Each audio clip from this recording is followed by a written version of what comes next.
Welcome to How Would You Write It, the podcast where we get to delve into the minds of storytellers.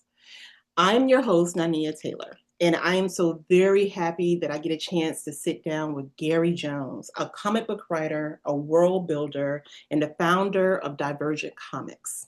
Gary has been studying and writing comic scripts since 2018, and he has already published 3 interconnected titles, including Bronze-Tide Echoes of Power, Lionheart Rising with Vengeance, and The Charger, Electrifying Secrets. He is also gearing up for an upcoming crowdfunding campaign, building not just stories, but an entire publishing vision. Today, we're digging into his creative process, what it takes to launch your own comic publishing company, and how he's preparing to bring his next project directly to readers. Welcome, Gary. Honestly, I think you did my bio better than I wrote it. Like, did good. It took me a second. Yeah, I mean, I rewrote it like 10 it times. took me a while to write it, and I Mhm. don't think I did as good a job as you did just speaking it just now. So I appreciate that amazing intro. Thank you. I'll slide it to you. I'll slide it. Feel free to use it anytime. I wrote it like 10 times. I rewrote it like 10 times. So I'm very glad that you liked it.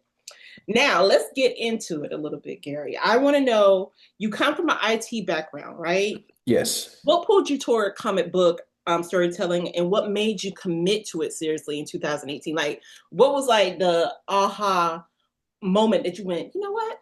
I'm just gonna freaking do it. I'm gonna write my own comic book series. And like, and from that career of IT, like, what made you just kind of, I'm not going to say you shifted gears, but I'm going to say that you made something probably, if I'm feeling your energy correctly, and I'm not Mhm. ooh right now, is like you probably been into comic books since you were a kid. But let me go ahead and let you have the mic on that one. So it was actually funny. I didn't get into comic books until 2014, which is like a year after I graduated from high school. Kind of funny, right? But I always love like those type of shows because I grew up watching Justice League, the animated series, Batman, X-Men, all that stuff. So I love that type of TV. Mm-hmm. And around the time that I was really like getting deep into wanting to read comics was when the MCU was becoming popular. And Yeah. then also we had the Arrowverse on the CW, Mm-hmm. two like instrumental aspects of my life at that point. So by 2014, I finally read a comic, which was the graphic novel Static New 52. A lot of people always like kind of laugh at me because it's like New 52 wasn't that good of a universe. And then that was when DC was trying to figure out what they were going to do with the milestone characters. Mm-hmm. So Static New 52, I thought was pretty fun. It was a really good read. Mm-hmm. And it kind of just like spurred my addiction to comics from that point. I'm sitting here shocked because I would have thought that you would have been like a kid. I would, had a pile of comic books. Right? You know what I'm saying? But it's so interesting how being inspired by something, hmm even at whatever age, pushes you to like pursue like your dreams. So I love that. Even at 2014. Yeah. So it's funny. So from 2014 to 2018, I was like just reading comics, mostly just Marvel and DC. Occasionally I would read like something from Image or whatnot. Mm-hmm. But in 2018, my cousin, he was interested in like making a video game, and then we kind of talked for a little bit. And I remember this vividly. It was in May of 2018, no, April 2018, we decided we were going to actually make comics and we were going to come up with these creative ideas and turn them into a comic book series. And then in June of 2018, that's when we like truly started working on making comic scripts and things like that. But from 2018 to 2021, it was just talk. It was just an idea. It wasn't really anything that Bouncing truly ideas came off to each me. other. Yeah. Right. So after going through a comic book writing script or going through a comic book writing class, Mm-hmm. um, I finally decided to turn that idea into a real thing. And in 2021, I officially launched Divergent Comics. And that's when I wrote and published the very first book, Bronze-Tide, which came out. Divergent Comics was launched in December 2021. Brontide came out like 6 months later, around May or June of 2022. And that was specifically a webtoon release. And yeah, it it wasn't too big of a like transition to go from IT to being a comic book writer because in theory I had only been in IT for like 2 years up to that point. Mhm. So it was more of a an easy transition to kind of like focus on that a little bit more and still kind of use IT as like the building blocks of funding the comics. Mhm. And so that's what's Putting the been lights the on. whole Yeah. process. Yeah. Mhm. Okay. When so you built connected universes across multiple books. At Yes. what point did you realize these stories belonged in the same world? That was from day one when I started working on the stories. So um, when I first started writing these comics, and actually the comic I'm getting ready to come out with was the very first comic I ever wrote Hmm. for the universe. When I first started writing this, it was going to be, okay, how are these characters going to work together or how they're going to come together? Uh-huh. And a lot of a lot of what I took from watching how Marvel did their movies and how DC did on the CW with their TV shows kind of inspired like my mindset in regards to like, okay, these characters need to first be built up first. Like we need to see who they are individually before they come together.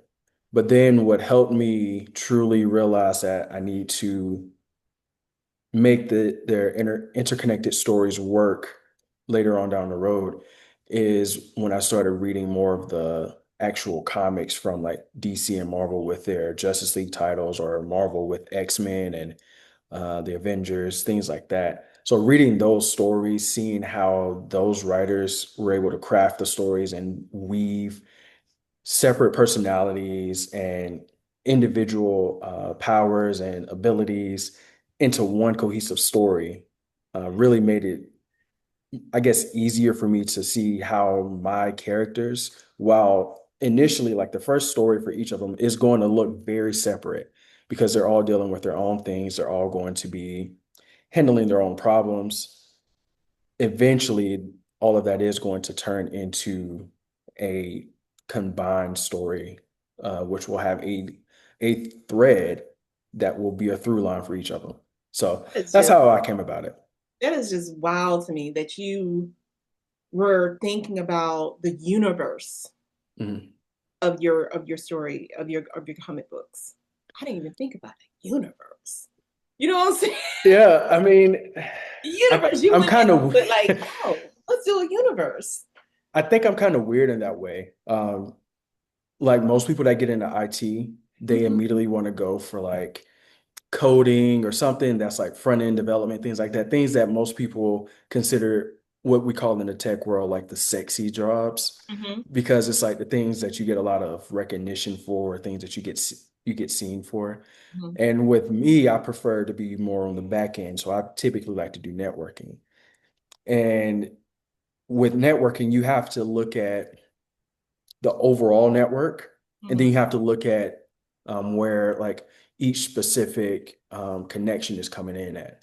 And that's how I approach making comics in my comic book universe. I look at it as, okay, I need to look overall for the universe I'm making, and Mhm. then I need to look at each individual character and find ways where those paths converge. Okay. Okay.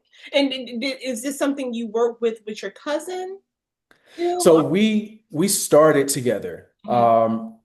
We had some changes in how we approach Mhm. life in general, and so we no longer work in that capacity. But from time to time, we do still talk about these things, and he actually is hoping to come up with his own comic pretty soon. So Oh wow. It's still good to have someone to bounce ideas off of, right. because as writers, sometimes our family and friends, they'd be like, "Oh, I got a lot of friends who were like, I don't read. I don't Hmm. like to read any stories, but they'll do it for me, but they don't like to read. And, and listening to me, and they'll be like, "Oh, I love the story." I'll be like, "Okay, I wrote Mhm. it. You want to read it?" They were like, Oh, yeah. "Eh." See, So it's nice right. sometimes just to have someone to bounce it off of. I'm glad that you all are still kind of supporting each other in that way. Let's Yeah. talk about Nighthawk. Okay, let's talk about Nighthawk.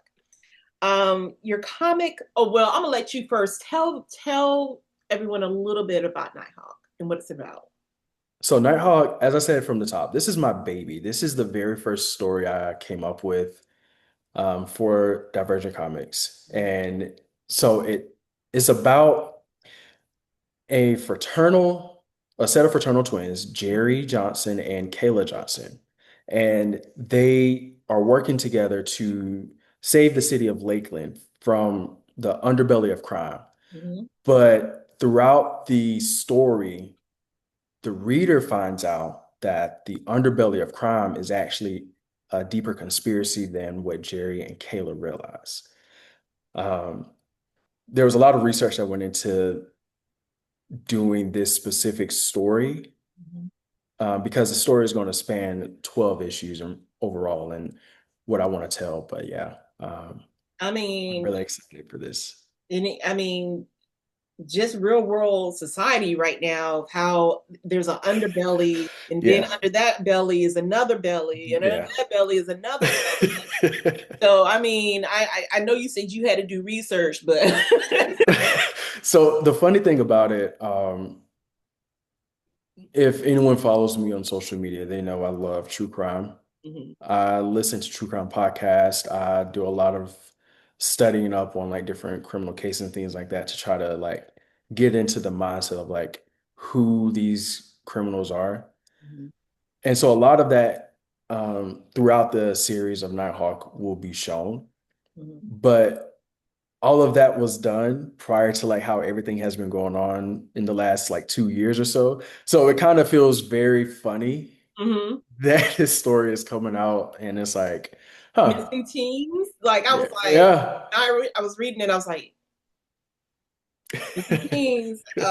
Yeah, So with Jerry and Kayla, they come with completely different skill sets. Instinct versus tech. What does their dynamic allow you to explore that a solo protagonist never could?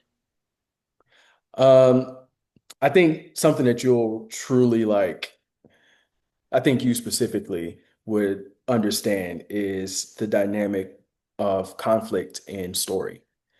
And while, yes, you can create conflict with man versus the world or man versus character or any number of ways that we've been told on how conflict arises, I find personally that I'm more drawn to internal conflict more than external conflict. Mm, And the I, original story with Nighthawk was going to be very similar, but slightly different in regards to how I handled it. mhm, And I wanted to, I guess, slowly build up the internal conflict between Jerry and Kayla that's going to slightly be shown in the first story. This first issue, we see Jerry and Kayla face off against a another brother tandem. mhm. And that tandem, they're more in sync than Kayla and Jerry are. And that's the internal conflict that I kind of want to show in the sense of overall, Jerry is a very um I don't want to say hothead, but he's very headstrong. He's very stubborn. He believes it's his way or no way.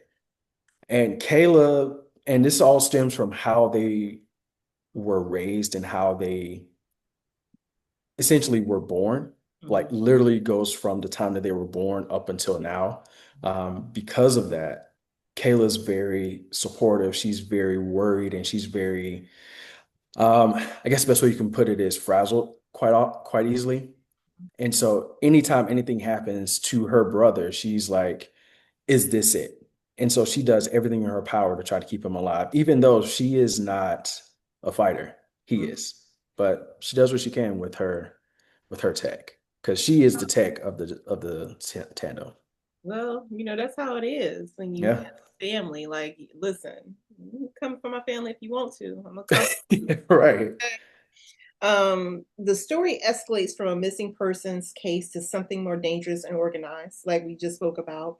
At what moment did you realize that this wasn't just a crime story, but a story about power and control?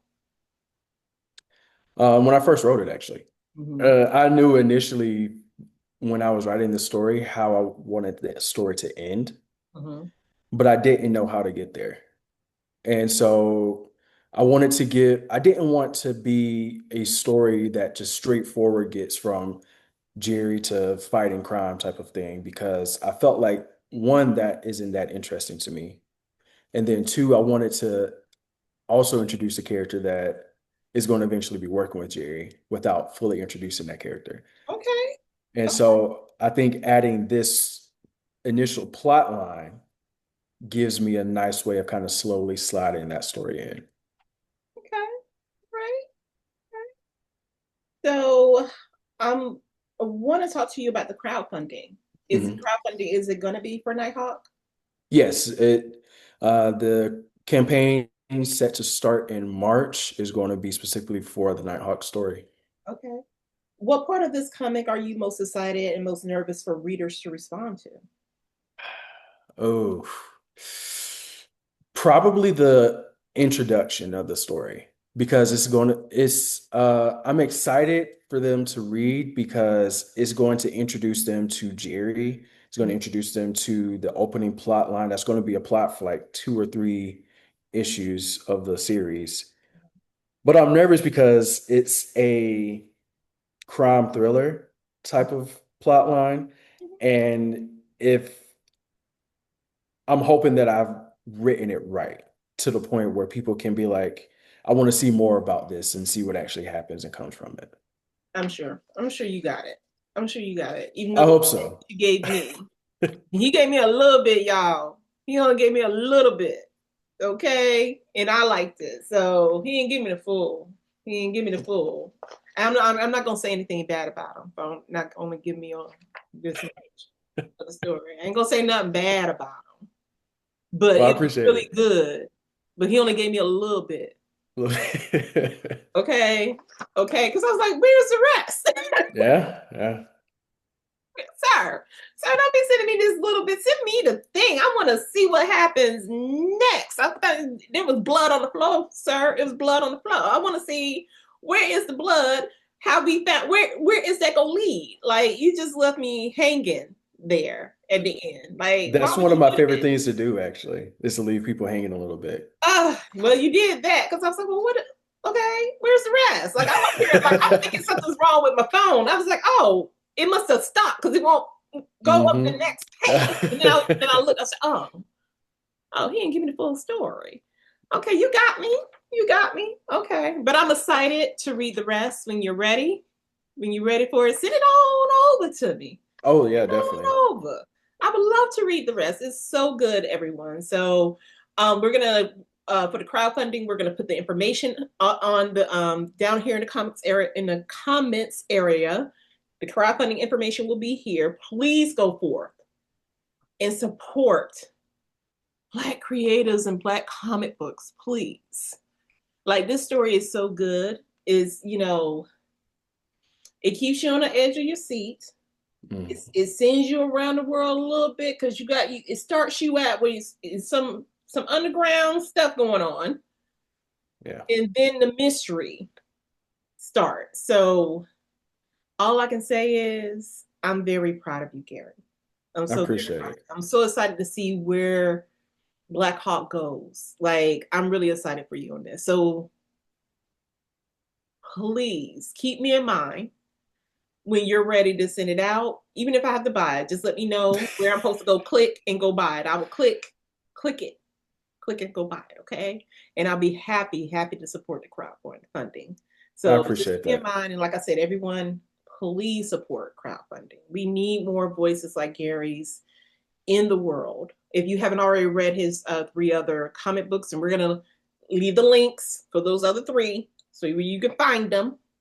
But the crowdfunding is so very important because we really need to see this, and I can see this on TV. So it's funny, that's when I'm writing my stories, I try to write them to fit comics, but Mhm. also try to think outside of that in the sense of how can I turn this into a longer lasting IP? Because that's unfortunately that's how comics and all books in general, that's how they get into the mainstream. So they Mhm. have to have some form of long lasting IP. And my IP or my medium of choice outside of comics would be TV. And so that's how I'm hoping eventually to turn all of this into a TV series. And my fingers are crossed for you because I can see it on TV. Now, your stories deal with mystery, conspiracy, and escalating stakes. What themes do you find yourself returning to again and again? My favorite themes are really power and control. Hmm. Um, this could be the therapy speak coming out of me, but as someone who craves control of my own life and making sure that no one is putting me in a position where I'm not in control, um, a lot of my stories deal with that in some form of fashion, whether it be with Nighthawk, with the underbelly of the criminal empire trying to gain control of the city, or it could be almost like a self-insert type of character with my character Bronte or Bruce, where his story is fully about him not ever being in control of his life because he's always been this honestly this child to his parents that's never grown up. And so he finally has to grow up and he has to figure out what that control in his life looks like.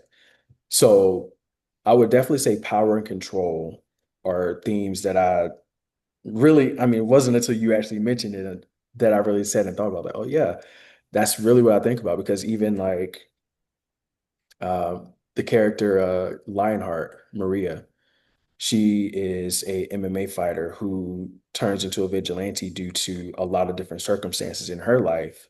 And those circumstances put her in a situation where she was out of control because she was in the foster care system for most of her life. And then she runs up against a cartel that ends up causing her to lose everything that she held dear when she was an adult. And so now she has to feel like, at least, she feels like she has to take control over that by getting vengeance on the people who ruined her life. Yeah. So it's things like that that I'm now thinking about, like, yeah, control is a lot of the through current of my writing. I Oh, didn't even realize I like it. Okay. it. Again, we're going to link where you can find Lionheart and other comics here in the comment section. How do you balance action with emotional grounding, especially in a visual medium like comics? Oh, that is a really good question. To me, emotional connection is all tied to character. Mhm. And something I remember because I took a few screenwriting classes and a few creative writing classes, and a lot of what they tell you is that conflict has to arise from character. And I love a good character development moment. So for for me, the balance between the two is developing a good character. And so if you have someone that the people can either root for or care about in some way, then you can get them to have an emotional reaction to that character. And then you can put them in some nice fight scenes. I love that. I love that. Take all these little nuggets of wisdom, everyone. What's a writing or storytelling mistake you made early on that completely changed how you approach scripts now? Actually, I love this question because when I first started writing, especially because I first started writing comics and then I tried to dabble into screenwriting and I'm hoping to finish a script this year. Okay. But a mistake that I made early on was rushing to the action.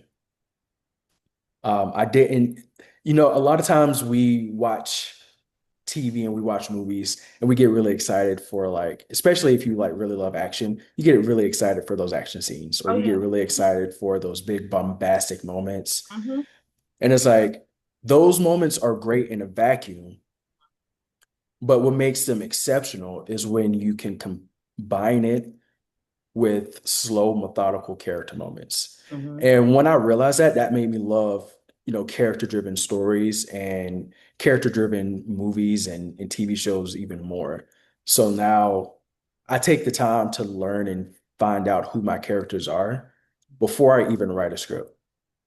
I write out a full bio for them. I make sure I understand their voice in Mhm. the story so I can know how they would talk, how they would handle a specific situation. Um, I try to do like different writing prompts where I just write a specific scene or short story with that character just to see, okay, how would they react in this or how would they act in this specific type of situation? And then that's when, I'm writing the story and it's like, okay, now I can write their script or I can write Because now this you're in story their about. head. Exactly. You feel like you have them down pat. That's a great writing, technique or prep. I never do that. I just vomit on page, and I I figure wish I could. figure it out later. I wish I could, honestly, because I feel like it takes me so long to write now because I go through all these steps of No, but I think you're doing writing. it. Let me pull that back. There is no correct way of writing anything Right. when you get completed. And that's why sometimes when people say, "Oh, I'm a upcoming writer" or "I'm a novice," I'm like, "Did you finish something? Did you finish it? Hmm. You're a writer. Yeah.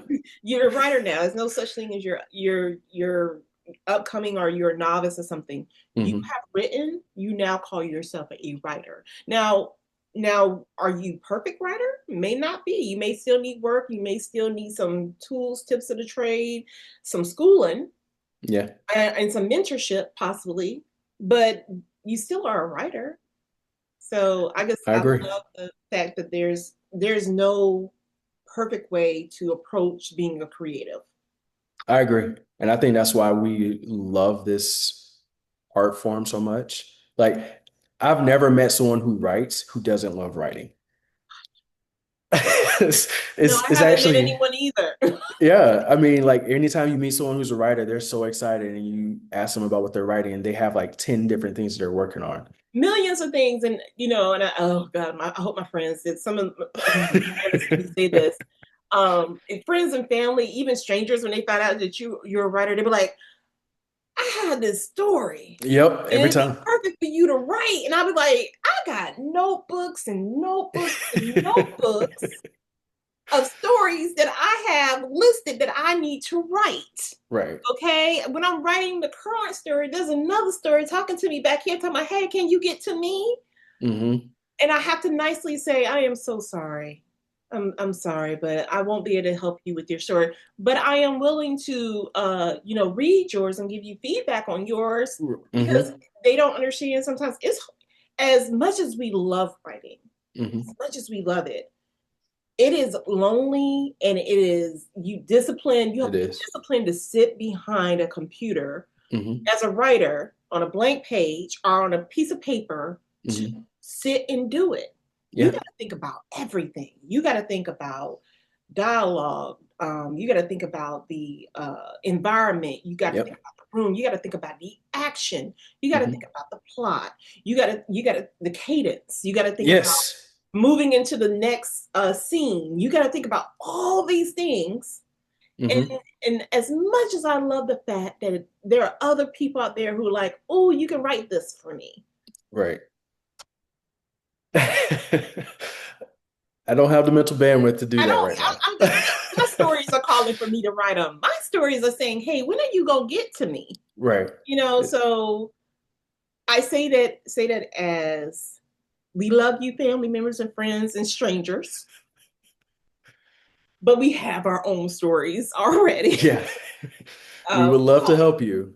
yeah, and again, and then you say, "Hey, have you started writing it yet?" No. Hmm. So, do you have anything written down, like the characters, the plot? No. Hmm. Okay. Do you have a scene, anything? No. Okay. So, what did you want me to do? Write it. So, I got to do everything? You want Everything. me to come up with everything for You want you? me to come up with Just everything? Okay. All right. All right. But with that being said, I feel like everyone has a story, and I Hmm. feel like if you have a chance to, if you have a story that you want to write, write it. Yeah, I'm not gonna say you're gonna be famous overnight because this is trying doing this is it's fulfilling when you get it done, it is. Yes. but not all doors open, Mm-mm. you know. Um and and you have to want to write Hmm. because you're gonna get a lot of no's. Yeah. I had a come to Jesus moment about that in 2023 because I had felt like, nothing was going the way I was hoping it would go. I was expecting, by this time I had released two books and I was hoping that things would just like start to open up and people would start like picking up on the stories and things of that nature. And I was just like, where is this going? Like, what is this about? And I was What's the point of this? this close, like super close to just being like, you know what, I'm done. I can't do it. Um, But it's funny because I actually had this conversation with another artist earlier today because they were feeling the same way about like just wanting to give up. And I was just like, the love of creating is stronger than the desire to give up. yeah, And so you may feel like that now, but you're going to have that idea it's gonna later be some and idea. it's going to pull you back and you're Mhm. not going to be able to give up. That's what Some happened with character me. voice is gonna pop in your head. A scene is gonna pop in your head. That's why I say you have to love writing more than, and it's sad to say, of seeing that. What's the Harry Potter's author, Oh, J.K. Rowling? J.K. Rowling's success. Yeah, You're gonna have to want to. You're gonna want to be. You're gonna want to have to write more than that. You're gonna have to want it more than that yeah, because that keeps you going. And I it keep is. telling myself, if I get one person who likes it Hmm. and one person who read it, then I have done something. Right. I've done something. If someone says, "Who I liked your story. I really loved your story." I did something. I touched one person, and Hmm. at least they're going to remember that one story that I did. But yes, I like that. So, but let's talk about founding Divergent Comics. Like, I feel Mm. like this is a good segue into It you, is, yeah. founding Divergent Comics. You didn't just create comics; you founded Divergent Comics. What was the moment you decided I need to build my own publishing company? So in 2018, my cousin and I, we had talked about making comics. And at the time, our viewpoint of making comics was kind of limited because we only knew about Marvel and DC. Mhm. Um, I want to say in 2020, it was like early 2020, we talked about making a comic book publisher because we were like, there's no one really out here making black comics. Needless to say, there's plenty of people out here making black comics. But I realized that no one was making black comics the way I would want to make black comics. And so when I realized that I wanted to go this route in making comics on my own, in 2021, throughout the entire year, I took a year off of social media. I kind of just like sat to myself to try to figure out how do I want to go about this. And that's when I realized that I wanted to do something different. I wanted to be something that, yes, it's entertaining. Yes, people enjoy it, but I wanted to convey a message with each character. I wanted people to not only understand and enjoy the stories, but also relate and connect to these characters in a way that they could see themselves in the stories. Mhm. And so after almost a month of looking through different names and kind of scratching things off, Divergent just kind of sat with me.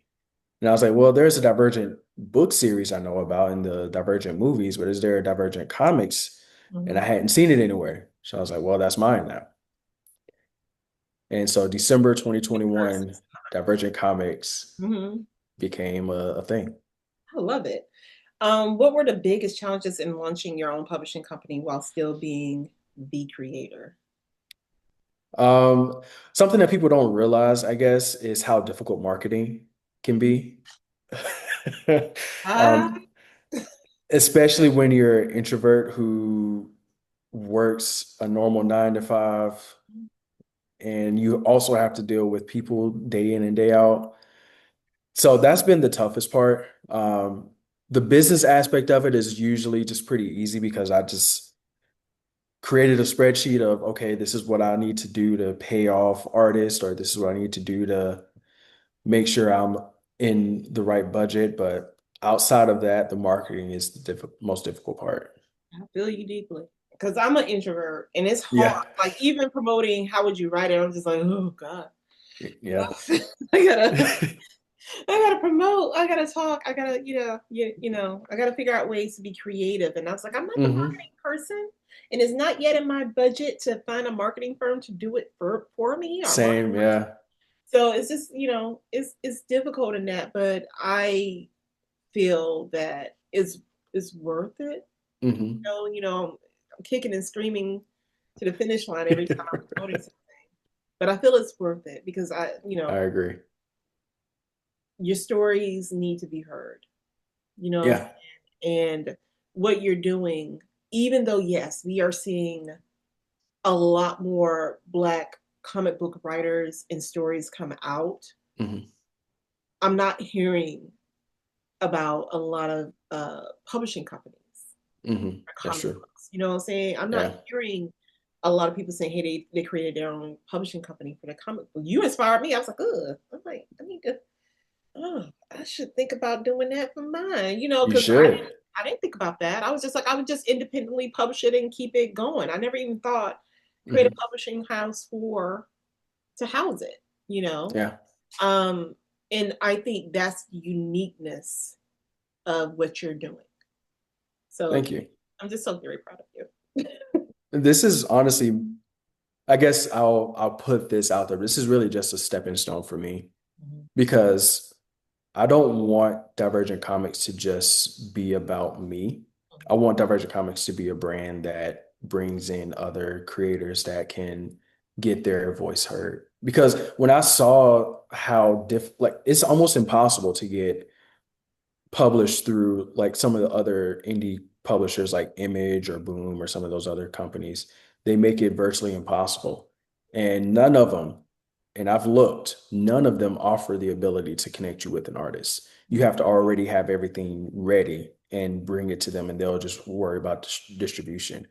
I want to give the writer that was me, Mhm. someone who had nothing, just had an idea for a story and just give them an opportunity to have their voice heard and be able to connect them with an artist and let them get their stories created. So that's the long-term goal for Divergent Comics is to be able to offer that as an opportunity for creatives. Well, you just answered my next question because that's what I was vision for the future with Divergent Comics. Um, for writers listening who are thinking about self-publishing, what would you wish someone had told you before you started?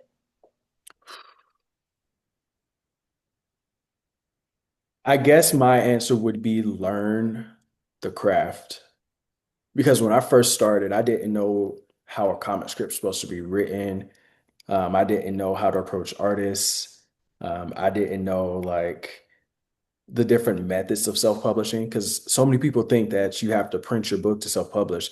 You don't. Oh, it could be electric, You electronic. It can could do a be web comic and it be you're Mhm. set.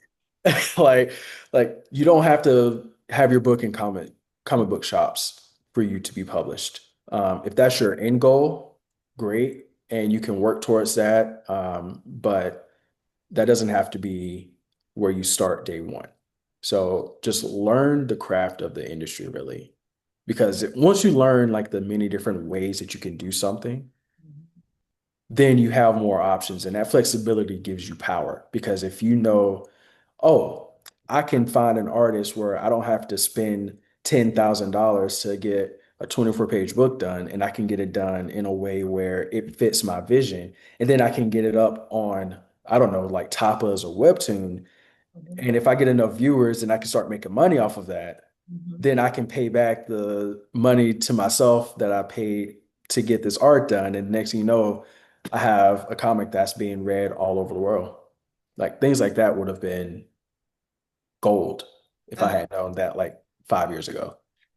hope y'all listening because I'm listening. I'm writing down Tapas and And those Mm.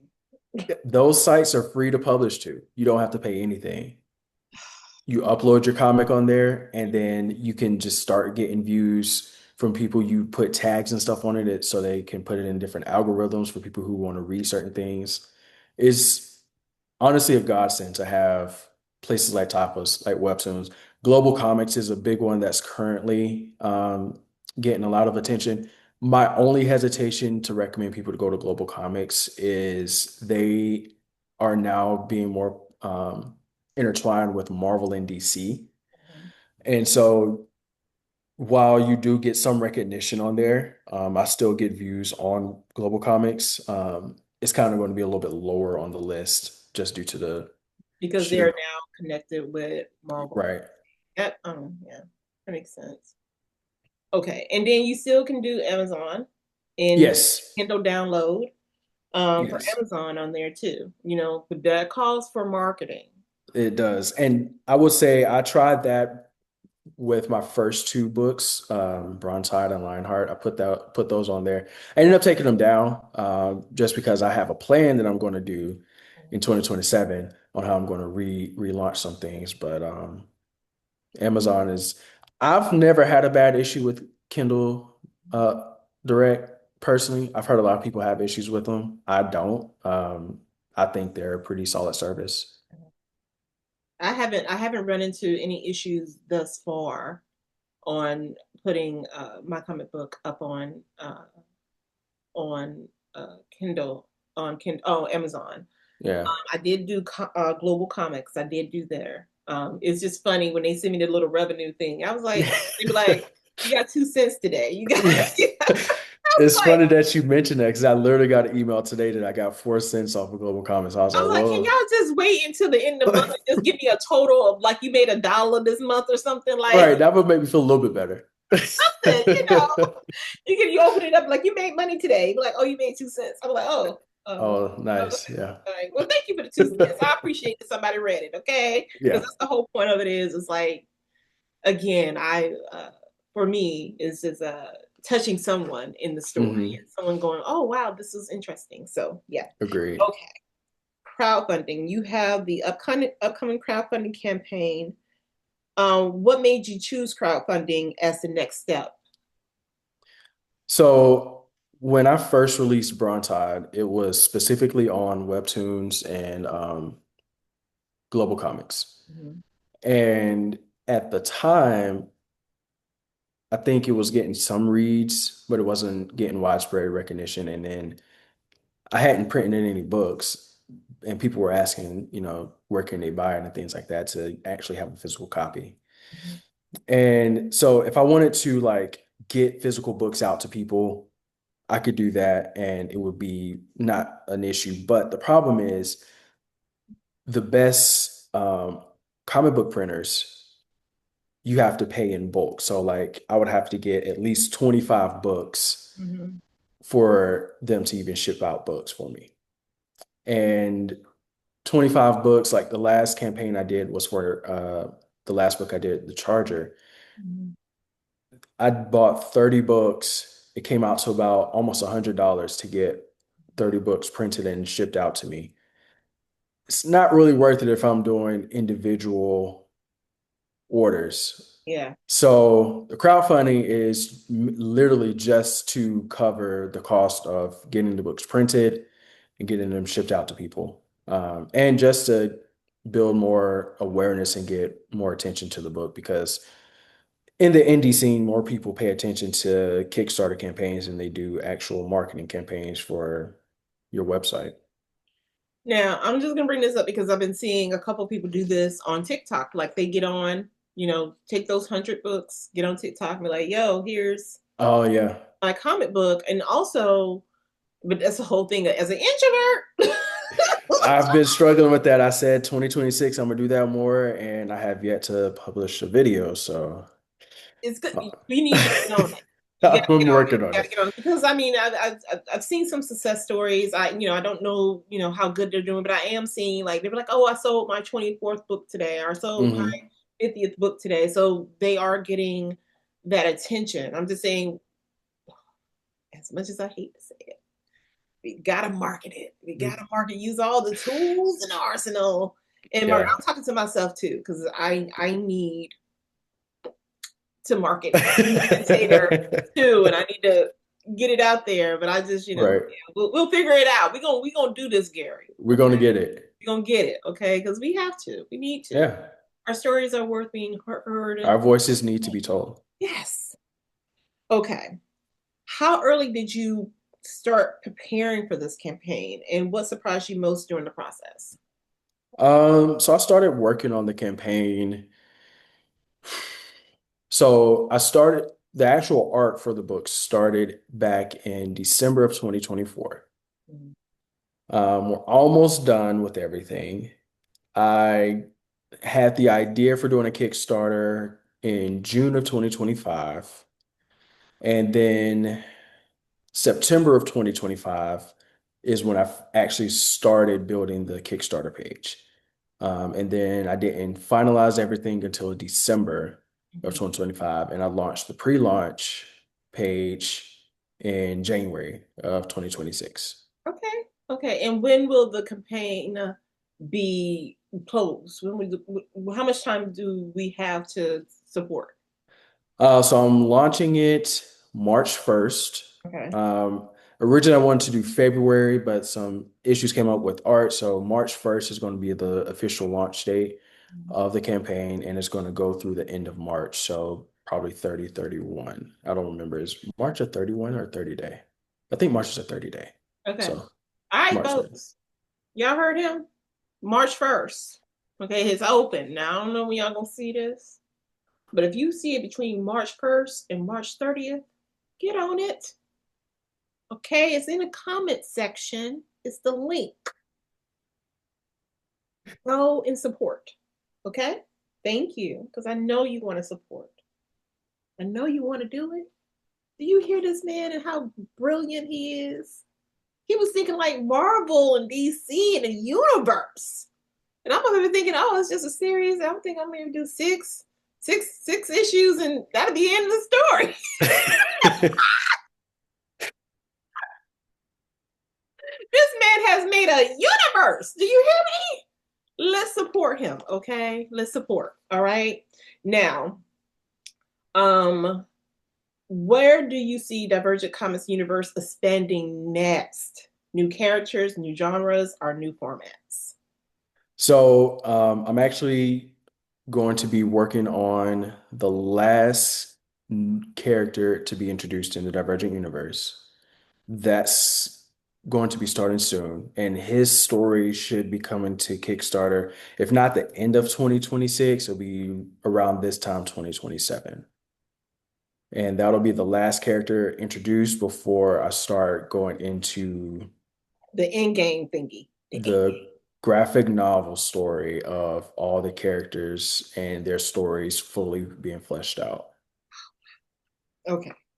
See that? Brilliant. I need to get on it.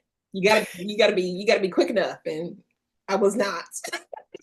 Oh, you're there. You're there. If everything clicks over the next 5 years, what do you want people to say about your work?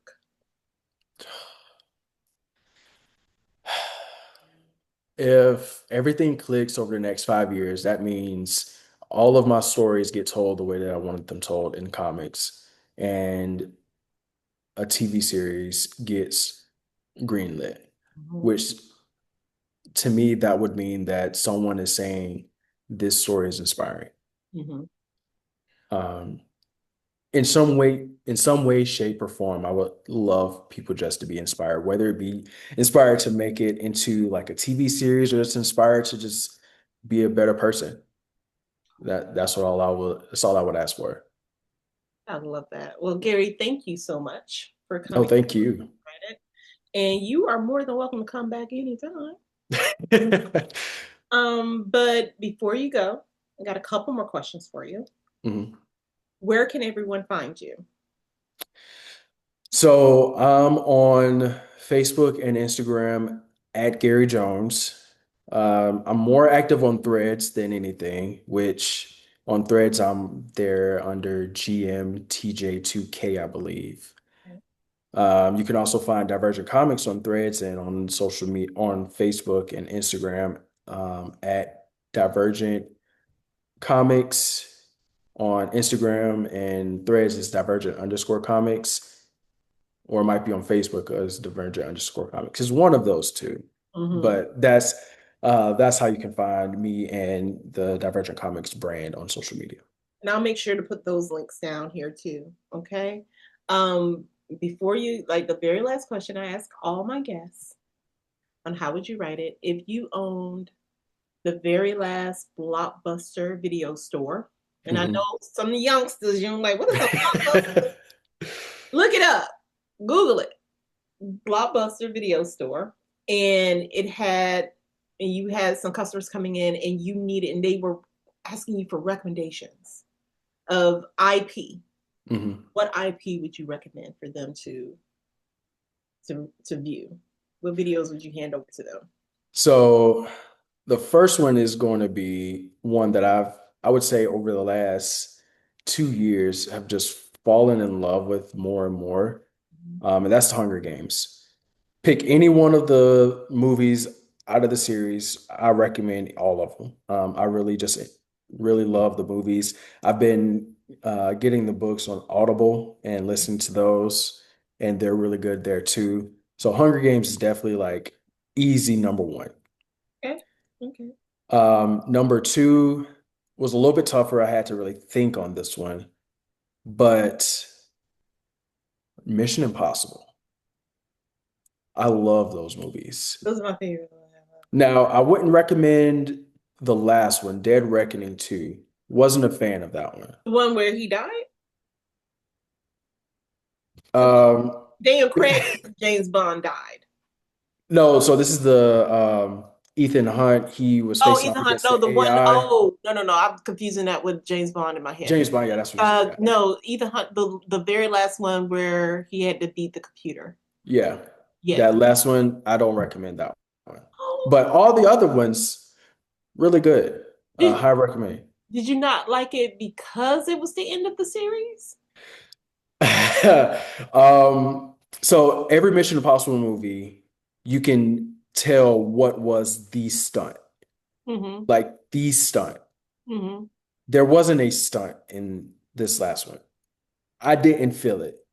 I felt like they It wasn't wanted it to it be. wasn't when he went in the water in the submarine and he had to go get the piece. You didn't think that Eh, was the stunt? I thought that was the stunt. I didn't feel like it was the stunt. It He almost felt, died. I felt like they wanted it to be, but it just did. I don't know. I didn't feel any. It didn't feel like how the other mission. His So life like was truly in danger. I felt like in what was it? I think it was Ghost Protocol when Uh-huh. he had to go into that tank and hold Yeah. his breath. I Uh-huh. felt like that was more thrilling than that stunt that he had at the bottom of the ocean in that in Dead Reckoning. Wow. Okay. I never think about it like that. Yeah. So that I was my was, only issue with it. I was just disappointed that it was the last one. I felt like they could have went on with him training newbies who were That coming would have up. been nice. I forgot the Russian lady's name who kind Oh of came from yeah. the evil side to their side. Yeah. Like she could have been someone he took under his wing to kind of like help her, become you know, she was already a great fighter, but someone Right. who could be like up to par with him. I just felt Agreed. like they didn't have to end it. They could have I kind agree. of expanded They it could have with kept him it going. mentoring others. I mean, they had me though at the beginning when I mean, I guess it's been a year since it came out. It's okay to spoil it, right? Yeah. Spoilers, y'all. Sorry. Spoilers. But when they killed Ving Rhames' character at the beginning of the movie, they had me. I was like, okay, y'all really coming for all of it. I'm gonna be a little critical here on the Bing Rames character on the last two movies. Yeah, They made him, it's fair to and I say hate it. to say it like this, It's fair to but say it. they made him the black woman who Mm-hmm. sacrificed for Yep. everyone else, and I didn't like how he mothered. And I was like, Everybody. this is Yeah. not Ben Rames from this series. Like, when did he No. become this mothering black Passive. woman Yeah. and I'm not anything wrong with it. I'm a Black woman. I know how we can be, we want to mother everyone and take care of Right. everyone and bring everyone in. But I didn't like that they made his character that. It didn't fit the way that he was How he from came like to bad season. both up. Yeah, like he was way better in like what was it Mission Possible 3 through 5 than he Yeah. was in the last two. So I didn't like that they softened him up in that way. I felt like it still could have came across and he still could have been a badass all the way to the hmm end. And they just agreed. made him motherly. And I hate to even that's the only way I can describe him to me, to hmm Ethan, and I didn't like that. I didn't like I that. I agree. didn't like that he died.